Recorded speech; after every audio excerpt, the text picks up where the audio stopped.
Lucy Gayheart by Willa Cather. This is chapter 19. One hot morning in the middle of May, Lucy was putting fresh lavender bags in her bureau drawers. Lifting a pile of muslin underclothes, she came upon an unopened letter. A letter from Haverford, from Pauline, her sister.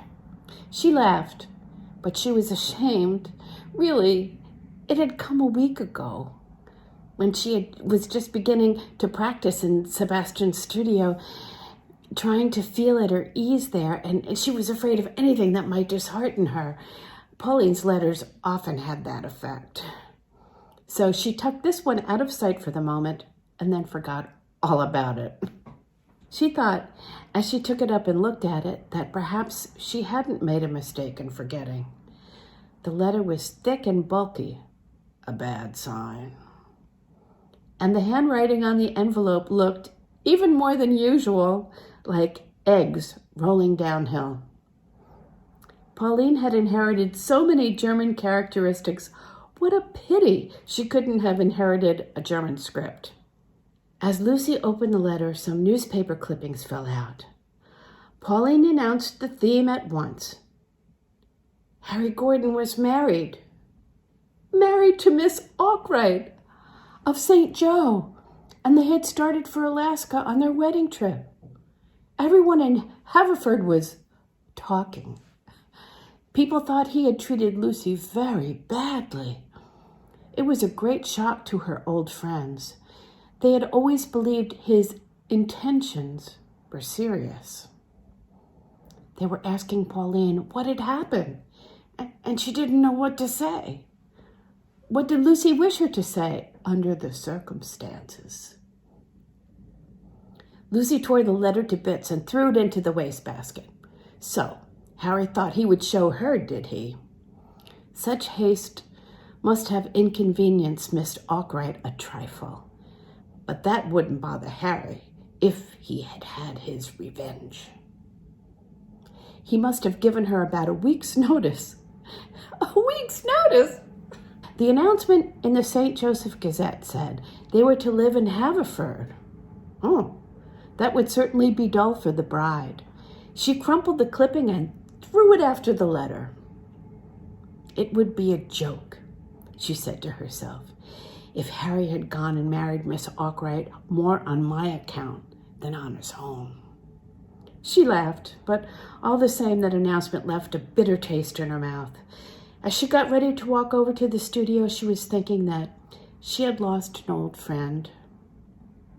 And she had told him the kind of falsehood that made her think poorly of herself. When she reached the arts building, the hall porter's smile, hand to cap, changed the color of her thoughts. George, the elevator man, held his car back to tell her there was a storm on its way from Duluth.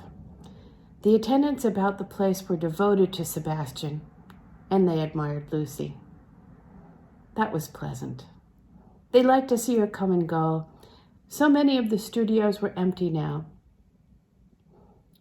Lucy hung her hat and jacket exactly where she used to put her winter things.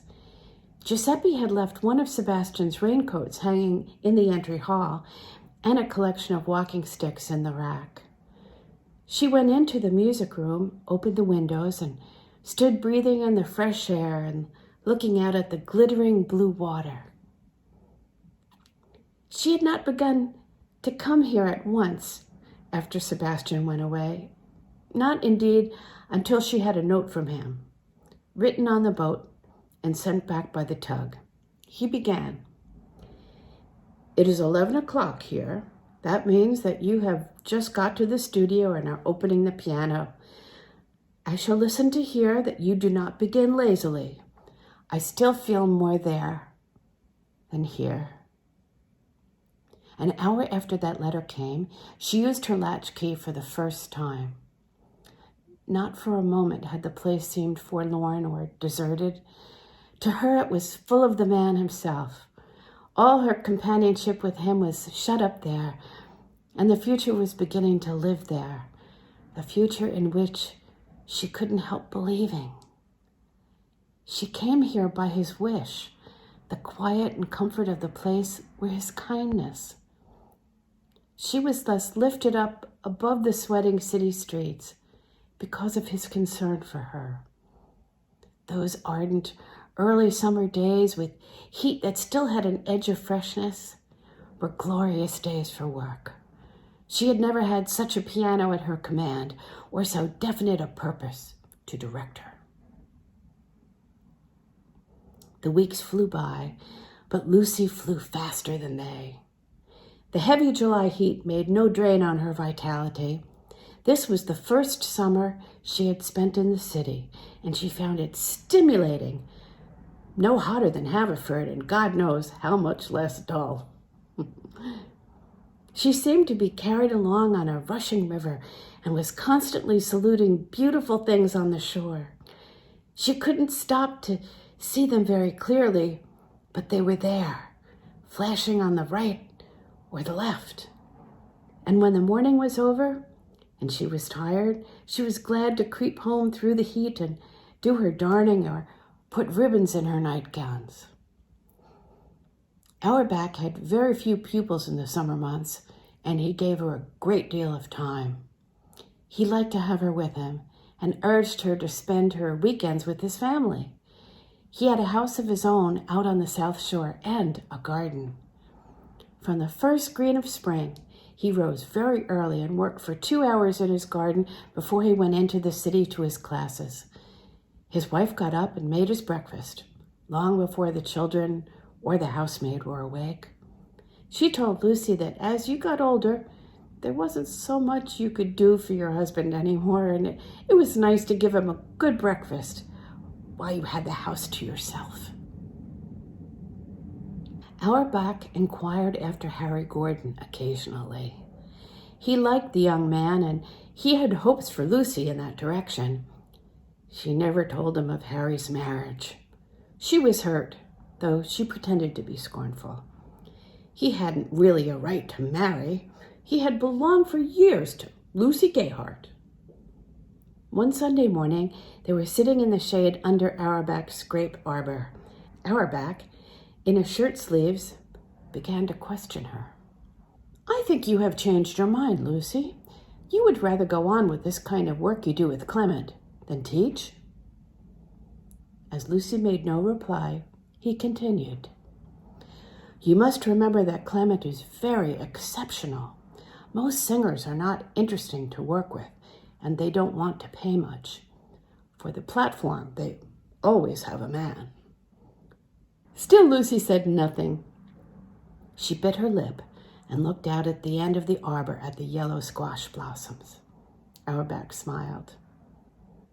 "Perhaps you have another plan, eh? The big Westerner? That would please me very well." "You are mistaken, Mr. Auerbach. That is only a friendship." "Maybe so, but I wouldn't be sorry to see it come to something else. In the musical profession, there are many disappointments. A nice house and garden in a little town with money enough not to worry, a family, that's the best life." "You think so because you live in a city. Family life in a little town is pretty deadly. It's being planted in the earth like one of your carrots there. I'd rather be pulled up and thrown away." Auerbach shook his head. "No, you wouldn't. I've heard young people talk like that before. You will learn that to live is the first thing." Lucy asked him if there were not more than one way of living. "Not for a girl like you, Lucy. You are too kind. Even for women with great talent and great ambition, I don't know. Some have good success, but I don't envy them." The next morning, when Lucy opened the windows in the studio and looked across at the lake, she told herself that she wasn't going out to the Auerbachs anymore. It dampened her spirits.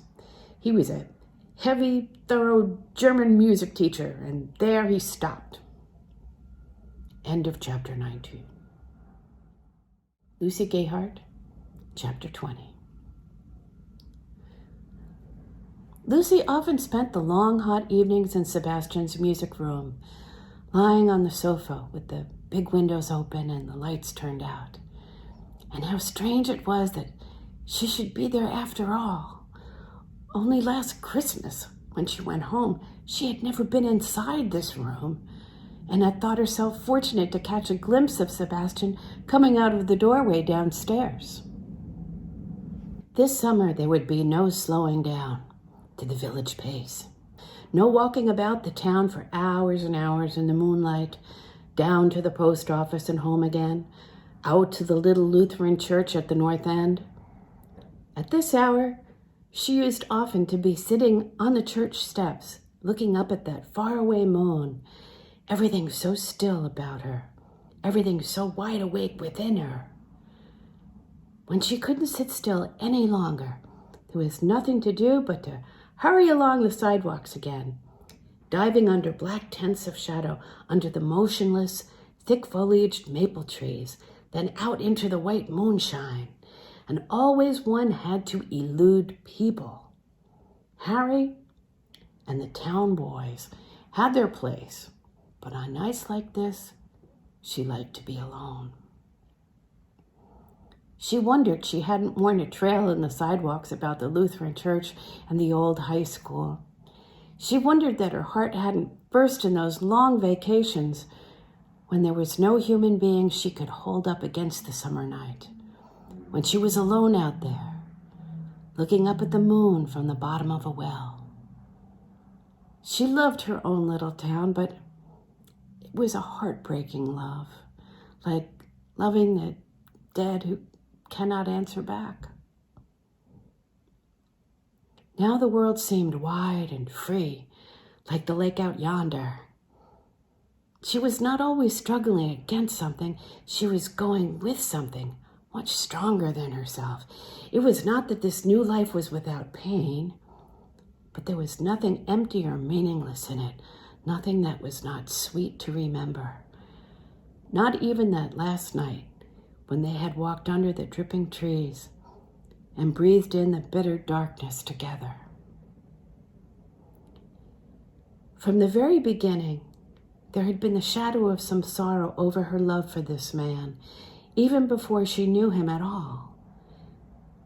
When she used to get only a glimpse of him now and then on the street, on the steps of the art museum, coming out of the cathedral, it was the look of loneliness and disappointment in his face that had drawn her heart after him.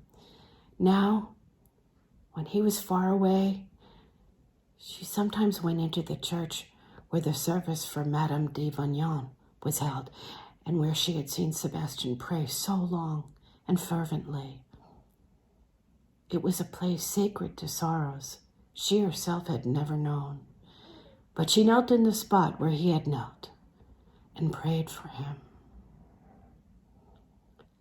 She heard from Sebastian occasionally, short notes, not love letters, a few words about his engagements or about her own studies. There was always something meant for her alone, an anecdote, a memory, a sentence about a place which had stirred him, a human word. He kept her informed as to his itinerary so that she always knew where he was. He had finished his summer's work in Munich and was going to the Italian lakes for his holiday. End of chapter 20. Lucy Gayheart. Chapter 21 of Lucy Gayheart. One morning, Mrs. Paul Auerbach came out into the garden and told her husband that his breakfast was ready. It was September, and he was cutting grapes. While she was bringing in his coffee, he sat down and opened the morning paper. She heard him call out to her and knew by his voice that something terrible had happened. She ran into the dining room. Paul did not speak, but pointed to the newspaper spread out on the table. Mrs. Auerbach saw the headlines and sank into a chair beside him. Together, they read the cablegram from Milan. Yesterday, Clement Sebastian and James Monkford were drowned when their boat capsized in a sudden storm on Lake Como.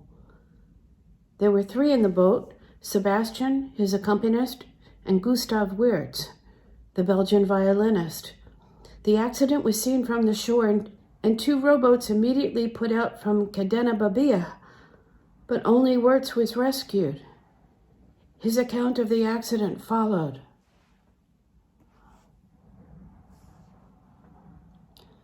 The breeze had stopped altogether, but they had not taken down their sail.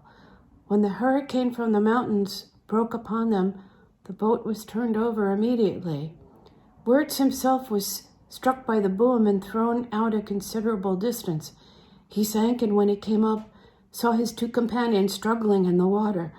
He felt no alarm for Sebastian, who was a strong swimmer. Mockford could not swim and was apparently terrified. He had locked his arms about Sebastian's neck. Wirtz thought Sebastian would be able to control a man so much slighter, so he swam toward the boats coming out from shore. The water was so cold he was already growing numb, and he did not look over his shoulder again. When he was pulled into the first rowboat, the 2 heads had disappeared. The second rescue party went on, believing that the 2 men might be clinging to the overturned sailboat, but they found no one. Mockford must have fastened himself to his companion with a stranglehold and dragged him down. The bodies had not yet been recovered. Auerbach looked at his watch. My God, Minna, I must get to poor Lucy before she sees this. It is not 7 o'clock yet. I think she never comes downstairs before 8. Wait, Papa, wait, I must go too. I can put on my coat and go like this. Oh, the poor child, the poor child.